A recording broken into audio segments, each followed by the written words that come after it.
जनता को गुमराह करने के अलावा कोई मुद्दा नहीं है। उन्होंने पिछले 5 सालों में इस प्रदेश को 50 साल पीछे ले गए, अपनी लड़ाई लड़ते रहे, कुर्सी की लड़ाई लड़ते रहे, अपने नेताओं पर आरोप लगाते रहे, इसलिए वो कुंठित हैं, कुत्सित हैं और अपने पापों का प्रायश्चित कर रहे हैं। ना समय हो गया है, लेकिन भजन लाल अपने ही नेताओं को, अपने ही मंत्रियों को या अपनी सरकार को चला नहीं पा रहे हैं। देखिए, ये गोविंद सिंह डोटासरा जी का आधारहीन बयान है। भारतीय जनता पार्टी की सरकार सकारात्मक रूप से बड़े अच्छे तरीके से चल रही है, तभी तो ये संभव हो पाया कि हमने जुलाई में जो बजट पेश किया वो धरातल पे आ गया। ERCP की योजना को देखिए, कांग्रेस ने ERCP का गाना गाया, एक बूंद पानी नहीं आया। माननीय मुख्यमंत्री जी का मैं आभार व्यक्त करूंगा, उन्होंने MOU भी कर दिया और 17 दिसंबर को देश के यशस्वी प्रधानमंत्री नरेंद्र मोदी जी को बुलाकर उसका शिलान्यास करवा दिया। किरोड़ी लाल मीणा को लेकर एक मुद्दा सदन में उठा हुआ है, उसको लेकर CM के इस्तीफे की मांग कर रहे हैं विपक्षी। आधारहीन मुद्दा, उसमें कोई दम नहीं है। एक अखबार में कोई खबर छपी, उसको लेकर के वो सदन में आज हंगामा करने लगे। नमस्कार, खबर वीज़ा न्यूज़ देख रहे हैं आप और मैं हूं आपके साथ पूजा जोशी। आज खास शख्सियत हमारे साथ मौजूद है। हालांकि वो किसी परिचय का मोहताज नहीं है, लेकिन फिर भी हम छोटा सा इंट्रोडक्शन आपको करवा देते हैं। हमारे साथ राजस्थान सरकार के गृह राज्य मंत्री जवाहर सिंह बेडम मौजूद है। स्वागत है सर आपका इस कार्यक्रम में। धन्यवाद, बहुत बहुत। सबसे पहले सर, हम आपके राजनीतिक करियर को जानना चाहेंगे। हमारे दर्शकों को एक छोटी सी आपके राजनीतिक करियर के बारे में साझा करें। सभी दर्शकों को राम राम, नमस्कार। देखिए, ये राजनीतिक गतिविधियां और राजनीति में आना मुझे विरासत में मिला है जी। मेरे बाबा साहब स्वर्गीय धनमत सिंह जी न्याय पंचायत के चेयरमैन रहे थे बेडम में। उसके बाद मेरे पिताजी पंचायत राज संस्थाओं में रहे। घर में माहौल और परिवेश ऐसा था कि वो एक राजनीतिक दल से जुड़े हुए थे। मेरे बाबा साहब से जो बड़े थे, बड़े बाबा साहब, वो ग्राम पंचायत निगोई के सरपंच थे, किशन सिंह जी। लोगों का आना जाना बना रहता था, चूंकि उस समय वो कांग्रेस के बड़े लीडरों में, क्षेत्र के लीडरों में उनकी गिनती थी। तो जब भी कोई चुनाव होते थे, जब भी कोई सामाजिक कार्यक्रम होते थे, तो नेताओं का आना जाना घर पे लगा रहता था।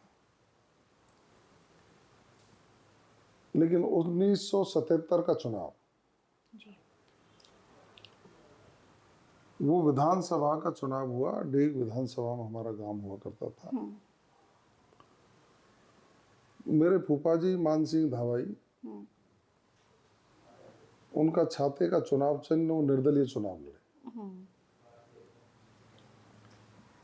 और 1977 में मैं 5वीं 6वीं क्लास का स्टूडेंट होऊंगा।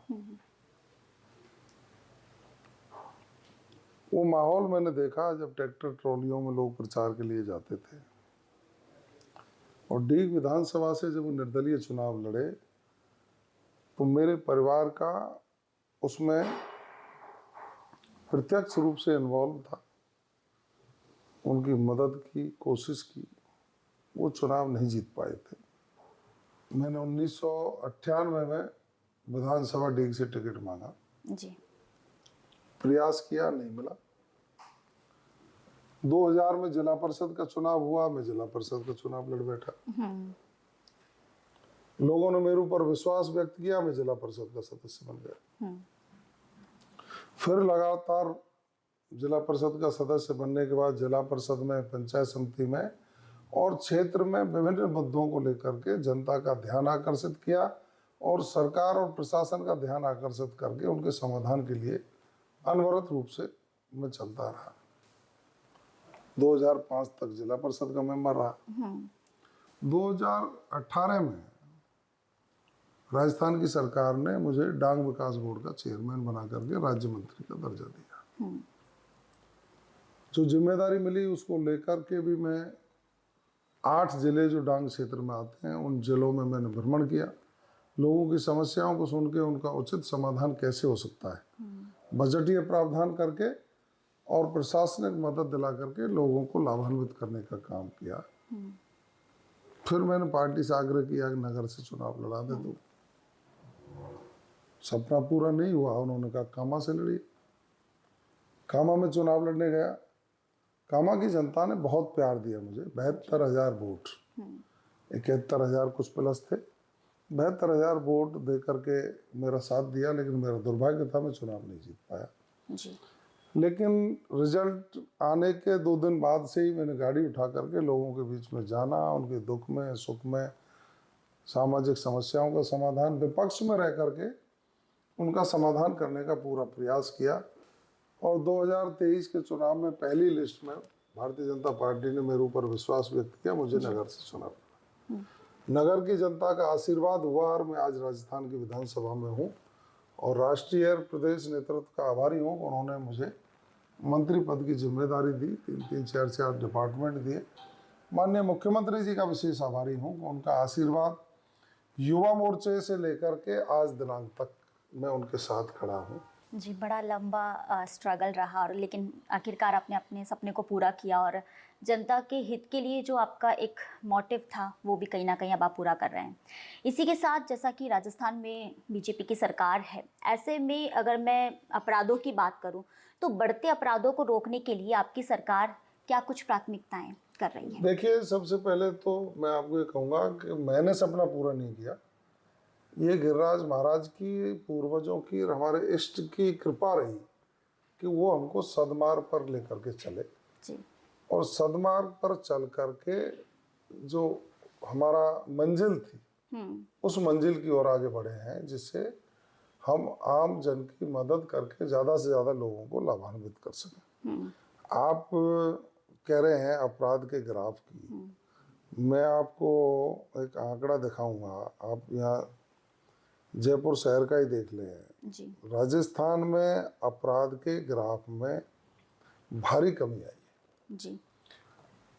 जब कांग्रेस की सरकार थी तो रोजाना बलात्कार, लूट, चोरी, नकबजनी, सरेआम हत्याएं, किसान आत्महत्या कर रहा था, पेपर लीक हो रहे थे, मादक पदार्थ माफिया बेखौफ घूम रहा था, गो तस्करी बढ़ी हुई थी, OLX ठगी के मामले चरम पर थे और कांग्रेस के नेताओं का बर्दाश्त उन अपराधियों के ऊपर था।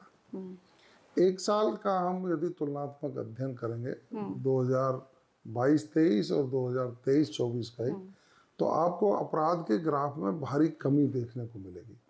मादक पदार्थ माफिया करीब करीब जीरो के कगार पर है, कार्रवाई हो रही है। संगठित अपराध करने वाले लोग राजस्थान छोड़ करके भाग गए हैं, छोड़ने को मजबूर, अपराध छोड़ने को मजबूर है। पुलिस हमारा पीछा करके उनको सलाखों के पीछे पहुंचाने का काम कर रही है।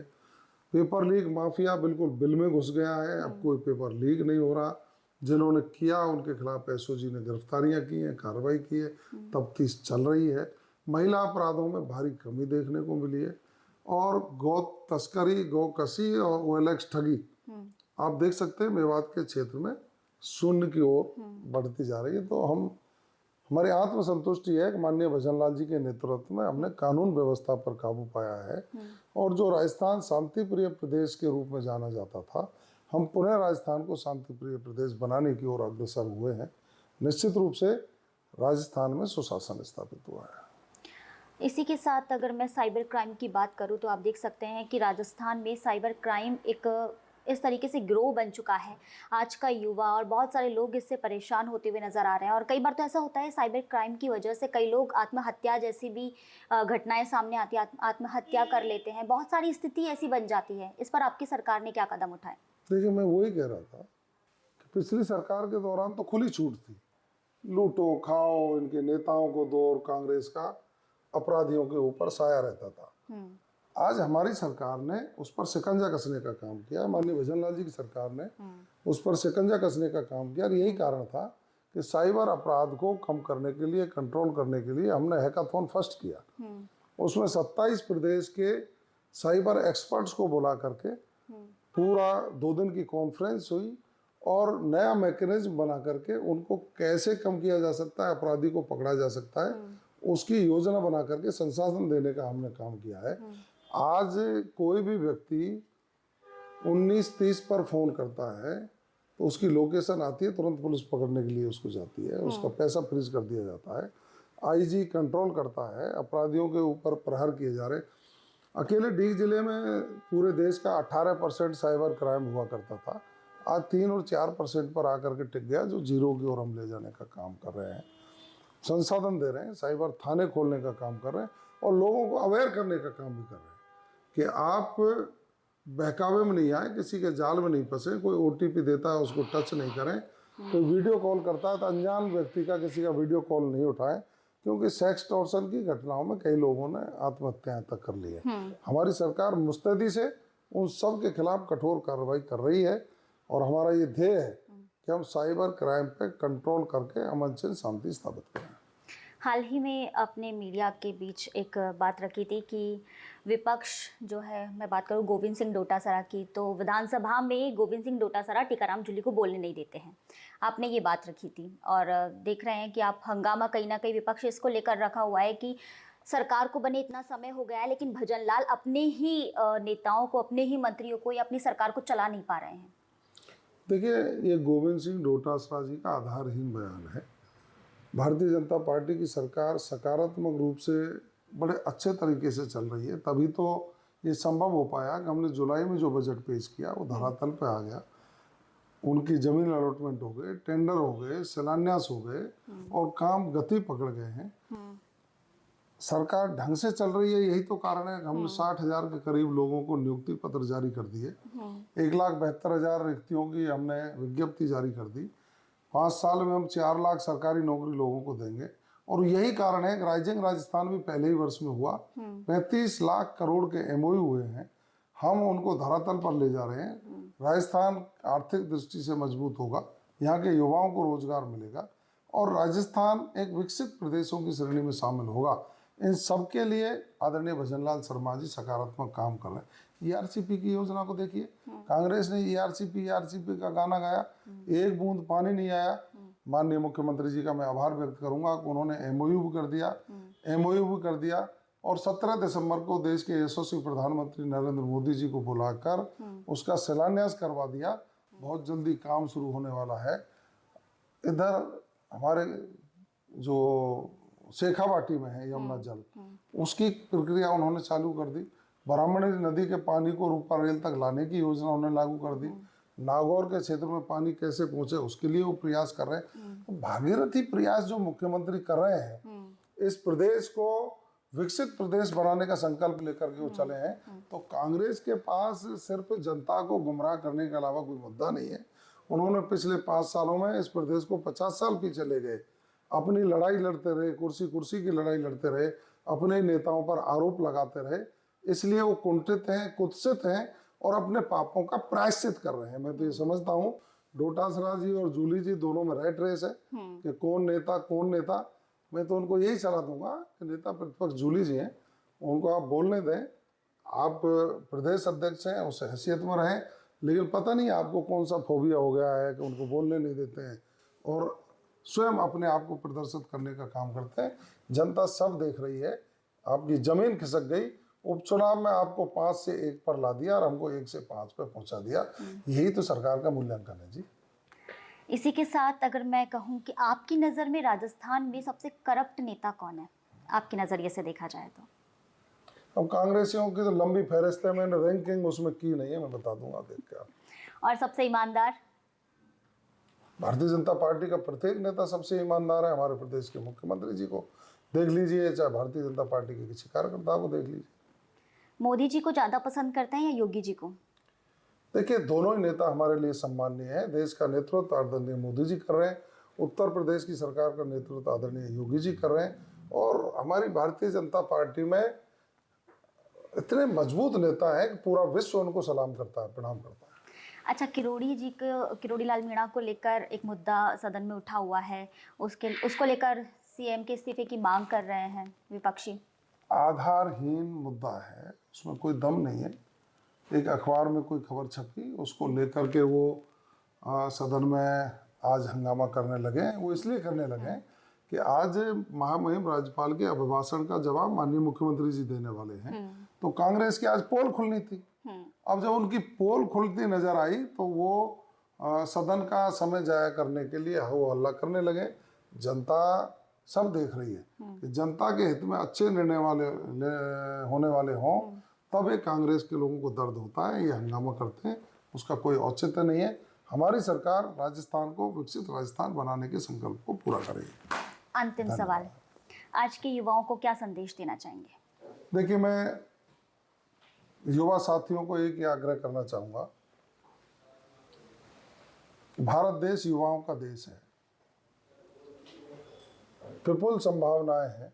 देश के प्रधानमंत्री जी और प्रदेश के मुख्यमंत्री जी भी समय समय पर युवाओं के विकास की योजनाओं को धरातल पर लाने का काम करते हैं।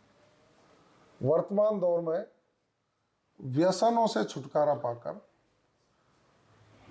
मादक पदार्थों से दूरी बनाते हुए अपने माँ बाप का, बुजुर्गों का आशीर्वाद लेकर नए भारत को बनाने का सपना देख करके स्वयं के विकास की संकल्पना को प्रतिपादित करिए।